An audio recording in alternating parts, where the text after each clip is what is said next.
দর্শক, আজকের ভিডিওতে আমি আপনাদেরকে জেলেদের মাছ ধরার একটা অভিনব টেকনিক দেখাবো, যা দেখলে আপনারা একদমই অবাক হয়ে যাবেন। ভিডিওটা পুরোপুরি না টেনে দেখতে থাকুন। দেখুন, এই লোকদের কাছে একটা বাঁশ আছে, বাঁশের ঠিক সামনে একটা লোহার খাঁচা আছে, আর এই লোকদের নৌকাতে আছে ব্যাটারি। তো ব্যাটারির সাথে ওই তারটা একদম লাগিয়ে এই যে বাঁশের সামনে যে খাঁচাটা, লোহার খাঁচা আছে, ওইটার সাথে কানেকশন করা আছে। এখন এই বাঁশটা যখন পানিতে ডুবিয়ে দিচ্ছে, ওই লোহাতে ব্যাটারি থেকে একটা শক তৈরি হয়ে তারের মাধ্যমে ওই লোহাতে গিয়ে যাচ্ছে, আর পানিতে থাকা মাছগুলো শক খেয়ে একদম উপরে ভেসে উঠছে। এই যে দেখতে পাচ্ছেন কত সহজে তারা কিন্তু এই মাছটা ধরছে। আরও ক্লিয়ারলি আমি বোঝাবো, তার আগে আপনাদেরকে দেখাই। দেখুন কত মাছ এখানে সব শক খেয়ে উপরে ভেসে উঠছে। তো চিন্তা করে দেখুন, আমি দোয়া করি যে এই ধরনের টেকনোলজি আমাদের দেশে যেন না আসে।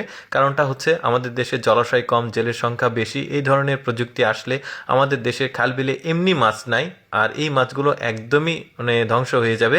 এই যে দেখতে পাচ্ছেন কত বড় বড় মাছ কারেন্টের এই শকগুলো দিয়ে ধরে তারা এখান থেকে ধরছে। দেখতে পাচ্ছেন এটা একটা মাগুর মাছ, বড় ধরনের।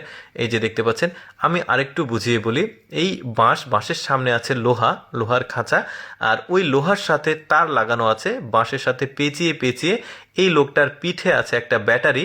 ওই ব্যাটারির সাথে যে তারটা ঝোলানো আছে, ব্যাটারি থেকে একটা শক তৈরি হচ্ছে। শক যে কারেন্টের এই তারটার সঙ্গে পেঁচিয়ে পেঁচিয়ে আছে, এই তারটার থেকে যে ওই লোহার সঙ্গে শকটা যাচ্ছে। এখন বাঁশটা পানিতে ডোবানোর সাথে সাথে ওই শক খেয়ে মাছগুলো পানি থেকে একদম উপরে ভেসে উঠছে।